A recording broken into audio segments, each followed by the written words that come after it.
Şəki rayonunun Çeşməli kəndində yol nəqliyyat hadisəsi qeydə alınıb. Şimal News'un məlumatına görə VAZ 2106 markalı avtomobil Kia ilə toqquşub. Toqquşma nəticəsində VAZ 2106-ya ciddi maddi ziyan dəyib. Avtomobilin ön hissəsi tamamilə yararsız hala düşüb. Xoşbəxtlikdən VAZ-ın sürücüsü İbrahim Mustafayev dəhşətli qəzadan sağ çıxıb. O, müxtəlif dərəcəli bədən xəsarətləri alıb.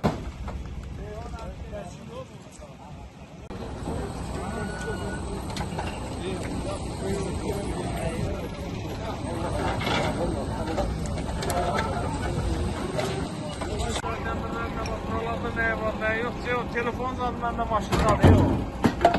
Telefon bende.